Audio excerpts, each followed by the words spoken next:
Dear students,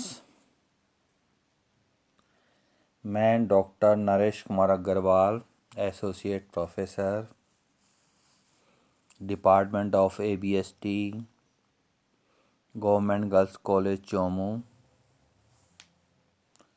आज मैं आपको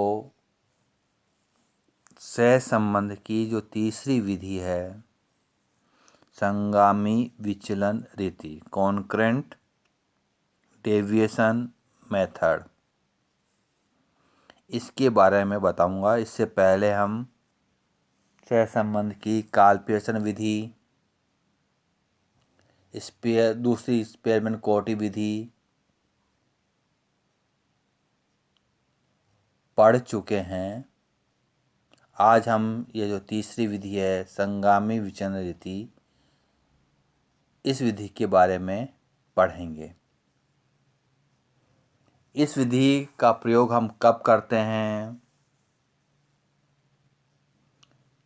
इस विधि में सहसंबंध की गणना किस प्रकार करेंगे? इस विधि के क्या गुण हैं, क्या दोष हैं?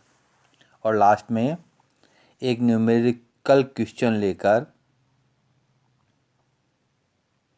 सहसंबंध कैसे ज्ञात किया जाता है इस विधि के द्वारा, वो मैं समझाने वाला हूँ। संगामी विचलन रीति के अंतर्गत जो टाइम सीरीज हमारी जो अल्पकालीन परिवर्तनों को बताती है, उन अल्पकालीन परिवर्तनों से संबंधित दो श्रेणियों या दो से अधिक श्रेणियों के बीच में संबंध ज्ञात करने के लिए संगामी विचलन रीति का प्रयोग किया जाता है। और विशेषकर उस समय जब हमें सहसंबंध की दिशा ज्ञात करनी हो। सहसंबंध की मात्रा हमारे लिए महत्वपूर्ण नहीं है, हमें केवल ये पता लग जाए कि सहसंबंध पॉजिटिव है या नेगेटिव है। जैसे सेल्स और प्रॉफिट, सहसंबंध पॉजिटिव है या नेगेटिव। टेम्परेचर एंड प्रोडक्शन या रेनफॉल एंड प्रोडक्शन,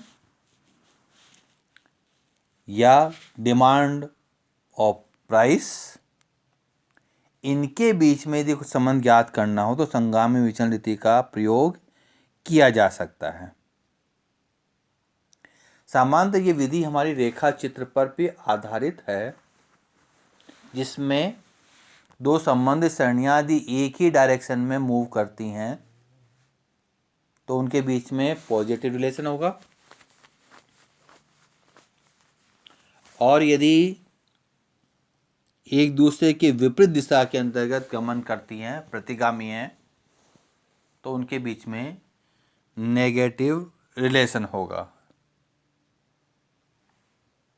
अब सहसंबंध ज्ञात कैसे करेंगे हम? तो सहसंबंध ज्ञात करने के लिए जो हमारा पहला स्टेप होगा, उस स्टेप के अंतर्गत हम प्रत्येक पद मूल्य की तुलना उसके पूर्ववर्ती मूल्य से करेंगे। जैसे 2020 के मूल्य की तुलना 2019 के मूल्य से, 2019 के मूल्य की तुलना 2018 के मूल्य से, 2018 के मूल्य की तुलना 2017, यानी उससे पहले जो मूल्य दिया हुआ है, ये मैंने केवल एग्जाम्पल के लिए दिया था। आपको उसका 2020 के पहले 2015 का मूल्य दिया हुआ हो, 2010 का मूल्य दिया हुआ हो, जो भी मूल्य हमको दिया हुआ है, तुलना उस मूल्य से करनी है। जैसे 2020 में हमारी सेल्स 100 है, 2019 में सेल्स हमारी 80 है, तो यहाँ पर तुलना करेंगे 20 की 19 से, यानी 100 माइनस 80, यानी पूर्ववर्ती संख्या 2019 की तुलना में वर्तमान में +20 की वृद्धि हो गई। तो यहाँ पे एक बात और ध्यान रखिएगा, तुलना करते समय केवल चिन्ह को ध्यान में रखना, मात्रा को नहीं। +20 नहीं, केवल यहाँ पर प्लस, ये हमारे लिए महत्वपूर्ण है, 20 नहीं। यह चिन्ह ही आगे हमें सहसंबंध ज्ञात करने के लिए प्रयोग में लाना है। तो हम यहाँ केवल चिन्ह लिखेंगे। जैसे 19 में 80 दी हुई है और 18 में ये 90 हमारी बिक्री थी, तो हम तुलना करेंगे कि हमारी बिक्री कम हो गई। 80 माइनस 90 माइनस 10, तो हम यहाँ पर माइनस लिखेंगे। यदि समान है 80 80 है तो हम इक्वल का साइन प्रयोग करेंगे। यानी साइन तीन ही होंगे, क्या तो प्लस का होगा या माइनस का होगा या इक्वल का होगा। ये हमारा पहला स्टेप हो गया। सेकंड स्टेप के अंतर्गत हम ये जो हमारी दोनों श्रेणियों में हमने चिन्ह ज्ञात किए हैं तुलना करने के बाद, इन चिन्हों को हम मल्टीप्लाई करेंगे। डेविएशन साइंस को मल्टीप्लाई करना है हमें। तो दो इक्वल साइंस को मल्टीप्लाई करेंगे तो हमें प्लस चिन्ह मिलेगा। प्लस को प्लस से मल्टीप्लाई करेंगे तो प्लस आएगा, माइनस को माइनस से मल्टीप्लाई करेंगे तो भी प्लस आएगा, इक्वल को इक्वल से मल्टीप्लाई करेंगे तो भी प्लस आएगा। इसके अलावा अन्य किसी भी स्थिति में प्लस का साइन नहीं आएगा। चाहे प्लस और माइनस को मल्टीप्लाई करें या माइनस प्लस को मल्टीप्लाई करें या इक्वल माइनस को मल्टीप्लाई करें, सभी स्थितियों में चिन्ह माइनस का ही आएगा। ये हमारा सेकंड स्टेप हो गया। अब थर्ड स्टेप के अंतर्गत हम जो हमने मल्टीप्लाई करके डेविएशन साइन को मल्टीप्लाई करने का प्रोडक्ट जो निकाला है उसमें प्लस चिन्ह कितने हैं उनको काउंट करना है। ये हमारे लिए ज़रूरी है। तो प्लस चिन्ह को हमने काउंट कर लिया। ये आगे चल के हमारे सी जो हमारा सिंबल यूज करने वाले फॉर्मूले में उसमें हमको काम में आएगा। यानी हमारा फॉर्मूला होगा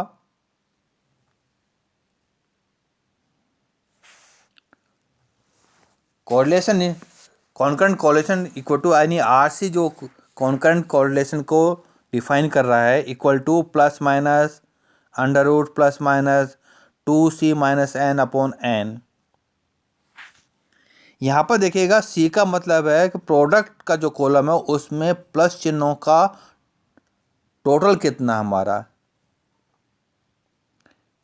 एन का मतलब है कि हमें जितने डेविएशन साइन है उन डेविएशन साइन का टोटल कितना है। ये हमेशा जो एन होगा एन माइनस 1, जितने हमें वैल्यूज दी हुई हैं उससे एक कम होगा, क्योंकि पहले मूल्य की तुलना के लिए प्रीवियस मूल्य हमें उपलब्ध नहीं होता है, इसलिए वहाँ पर कोई साइन नहीं होगा। तो एन माइनस 1 ये एन की वैल्यू होगी यहाँ पर। अब आप देखिए हम अंडर रूट के बाहर भी प्लस माइनस का सिंबल है, अंदर भी प्लस माइनस का सिंबल है, दोनों में से एक यूज करना है। यदि 2c माइनस एन ये पॉजिटिव आता है तो हम दोनों साइड प्लस का सिंबल यूज करेंगे। 2c माइनस एन यदि नेगेटिव आता है तो हम अंडर रूट के बाहर भी माइनस का और अंडर रूट के अंदर भी माइनस का सिंबल यूज करेंगे, क्योंकि माइनस माइनस प्लस, नेगेटिव राशि का अंडर रूट हम लोग नहीं निकालते हैं।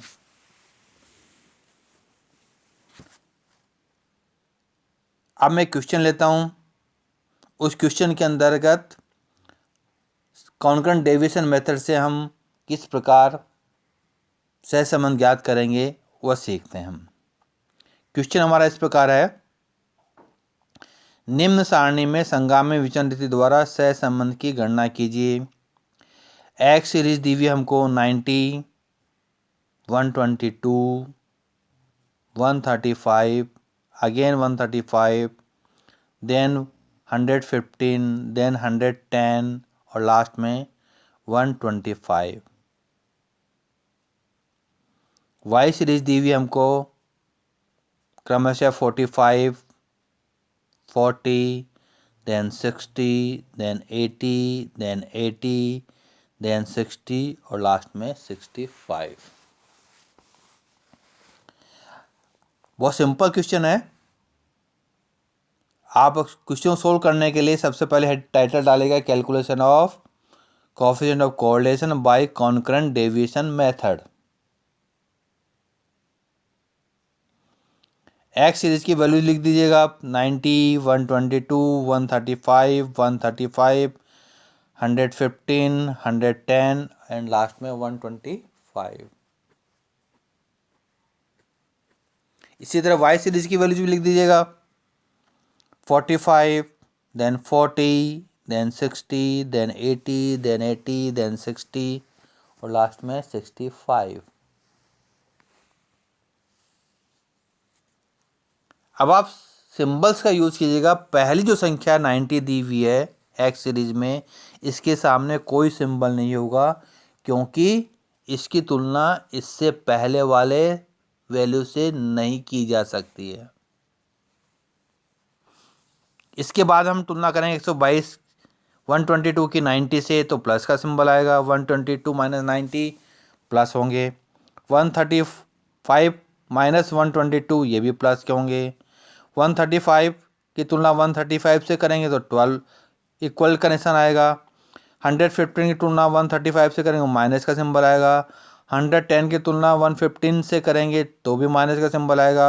और लास्ट में 125 की तुलना 110 से करेंगे तो प्लस का सिंबल आएगा। अब देखिए एन कितना होगा यहाँ पर। टोटल वैल्यूज दी हुई है हमको, वो दी हुई है 7 में से 1 कम कर दीजिएगा, यानी हमने जो सिंबल प्रदान किए हैं वो केवल 6 सिंबल प्रदान किए हैं, इसलिए n बराबर 6।